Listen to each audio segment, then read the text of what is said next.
You're watching Capitol View, Sunday morning talk focused on the political scene in Arkansas. All right, welcome back to the program. Joining me now, Chris Jones with the Vortex Group, Democratic candidate for governor in 2022. Bill Vickery, Capital Advisors Group. We got Republican, we got Democrat. When were you a candidate for governor? Yeah, never. No. And I have to argue against a rocket scientist. Yeah, well, what's the deal here? This is an unfair fight. That is probably. Well, NASA will be here for the eclipse, so. Yeah. One arm behind your back, Chris. Make it a fair fight at least. Come on. All right, we're going to talk a lot of national politics today. Let's begin with what happened in Congress this week. The House Republicans failed to, they brought a vote to the floor and failed to impeach the Homeland Secretary, Mayorkas there. They've had trouble finding a new speaker. It's been a lot of disarray. Bill, I'll come to you first on this one. Why can't this House act normal? Well, it was, to be blunt, it was an administrative failure to have brought that up for a vote when they did. I think the speaker got pushed by some of his members that are kind of out on the super conservative side. But it was an administrative failure and the wrong thing to do at the wrong time.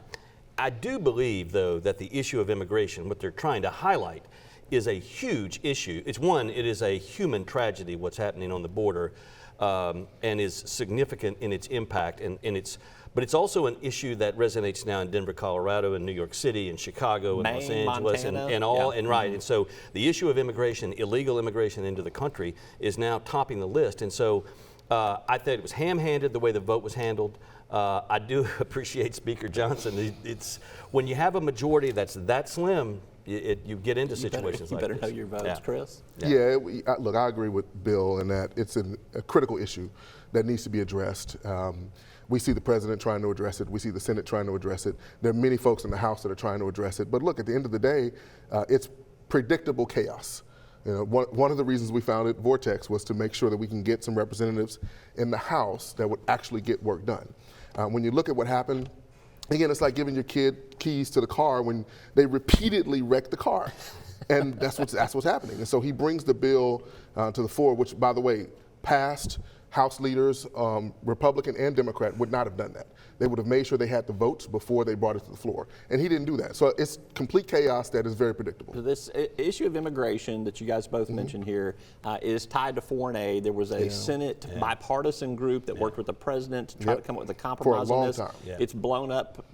If you believe the news reports by Donald Trump, who wants to keep this as this immigration as an issue, but why can't there be a compromise on issues this big and this important? Is that for me first? I'll go first. Oh well, I'll happily jump in.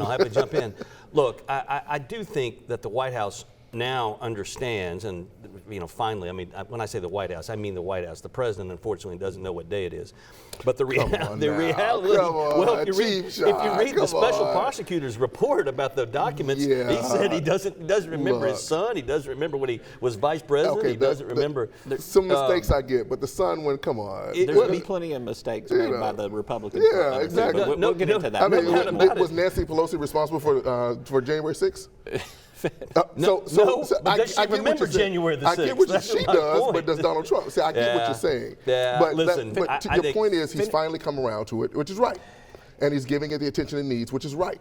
And the Republicans are saying, yes, despite that, we get a call from Donald Trump, and he says, table it, because I want to wait.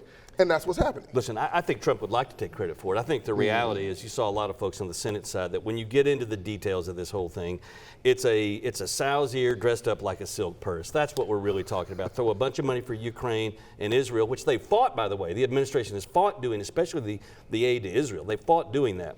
But they throw that in there's a pot sweetener so that they can try to bribe some Republicans to take a bad deal on border security and then say we fixed the problem, when in essence you really didn't.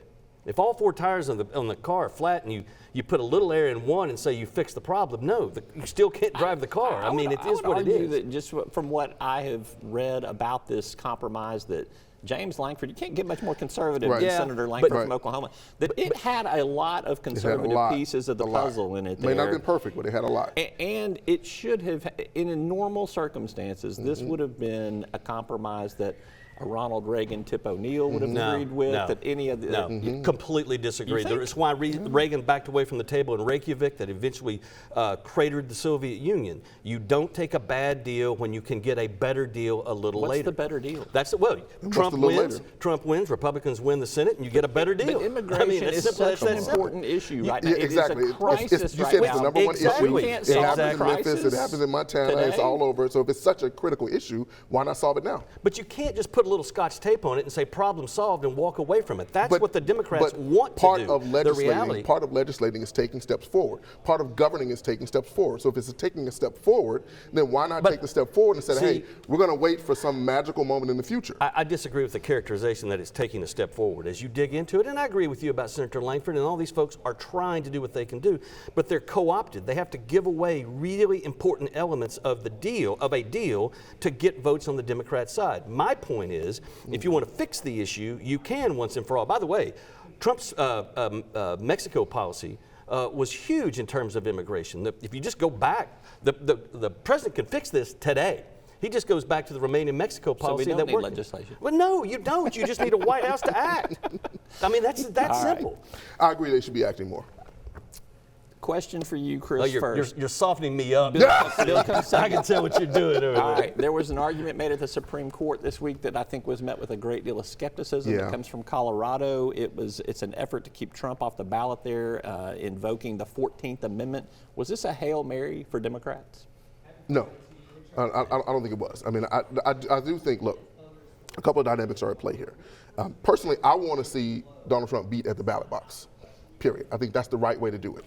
At the same time, the tension you have is when you feel as though someone broke the law or did something unconstitutional, the system should move towards acting and providing consequences, period and point blank.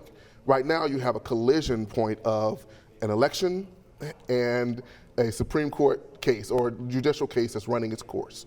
And to me, honestly, I think the best way is for us to vote him out or not vote him in November. However, if someone takes an action that requires legal recourse, the legal recourse should be taken. Was it a Hail Mary for Democrats? No. Actually, I think it's a smart move. Listen, I felt sorry for the Solicitor General of the state of Colorado, or the private counsel. He was beaten up pretty good. Big time. Because this is a tough one to take to the Supreme Court and say, we want to have an oversized influence. But the reality is the way Democrats can win in the fall is super activation of every one of their voters. And so that's what this is designed to highlight.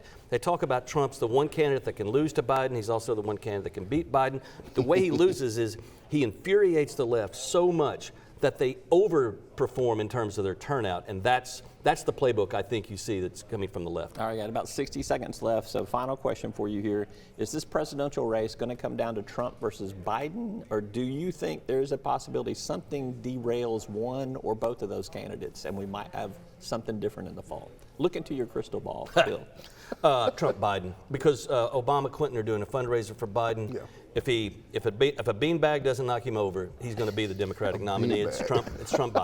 It's Trump Biden. It's Trump Biden? Yeah. All right. I say keep an eye on things. There's lots of twists and turns in this. I had Dallas in the Super Bowl too, by the way. Big time. You didn't go with the Detroit Lions? Well, I should have. Yeah. So you say you're not a Taylor Swift fan? Come on, I like me some Taylor Swift. Who are you picking in the Super Bowl? This is Sunday morning, so we can predict. Look, neither one of them were my teams, but I think it's going to be KC.